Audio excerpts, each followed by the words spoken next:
O episódio aconteceu no meio do ano nesse colégio particular que fica na Avenida Rondon Pacheco.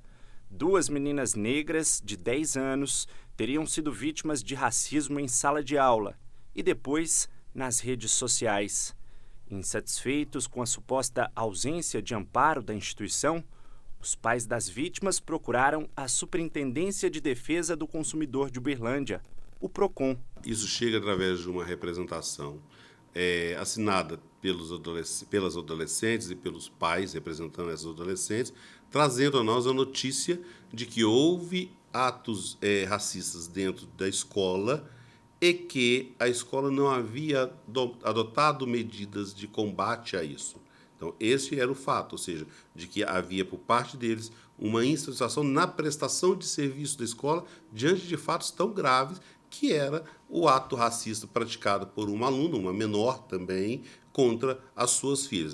São duas famílias, então contra duas adolescentes também. O que se consta da denúncia, aí são falas, obviamente, das vítimas, é de que a agressora, a menor, havia praticado o ato de racismo, dentre tantas outras informações, mas denigrindo a imagem, se colocando, inclusive, de que preferia ter uma profissão não tão digna do que ser preta. Ou seja, preferia qualquer outra coisa a ser preta, de que isso para ela, não, as relações dela com as pessoas pretas não eram as melhores relações. Ela, inclusive, vai para a rede social, na rede social dela, e tenta, de forma jocosa, dizer que, olha, como que eu não sou racista se eu visto preto? Né? Como se vestir preto fosse o atributo de ser ou não ser racista. Então, essas foram, dentre outras situações, porque o ato racista, ao que se narra pelas adolescentes e pelos pais, foram atos que foram continuados, é que culmina em que alguns alunos, um grupo de alunos, vai à coordenação da escola, faz a denúncia, mas a questão não foi tratada como racismo.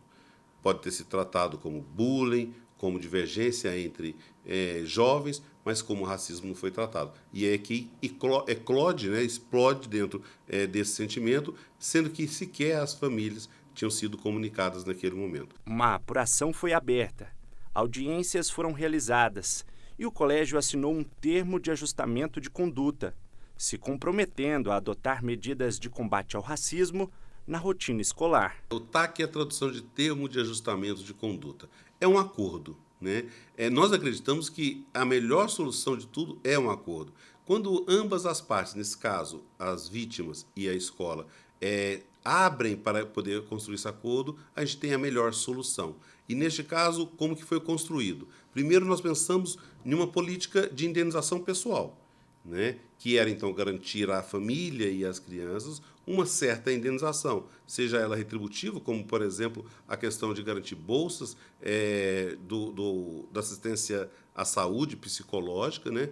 Mas também garantir um novo modelo de olhar para o racismo dentro da escola. Com um acordo, a instituição de ensino se comprometeu a adotar as seguintes medidas: a implementação de um comitê para tratar demandas relativas a qualquer tipo de discriminação, oferta de uma nova disciplina na grade escolar, com o tema Educação para as Relações Étnico-Raciais, curso de formação antirracista para funcionários e professores.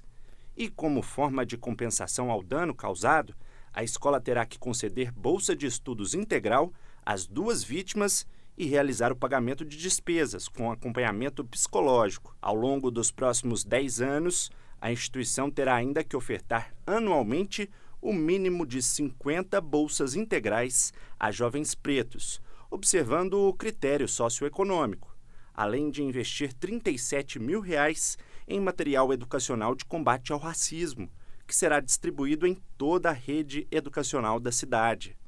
Esse ano, 293 casos de racismo foram registrados no estado de Minas Gerais. Quando a gente fala de racismo estrutural, nós estamos falando de via de regra nas relações que estão aí na rua, quando, na verdade, a base do racismo estrutural está sendo construída lá dentro da educação básica, lá na infância, lá na adolescência. Então, se nós conseguimos implementar políticas públicas no setor privado, políticas públicas em todos os setores, onde o adolescente e as crianças são ensinadas e educadas ao não racismo, nós vamos acabar com racismo estrutural. Em nota, o colégio informou que tomou todas as medidas previstas no regimento interno e que encaminhou o caso à promotoria da criança e do adolescente. A instituição negou ter sido negligente e disse esperar que o termo de ajustamento de conduta sirva para reforçar o compromisso da escola com a equidade e com a diversidade.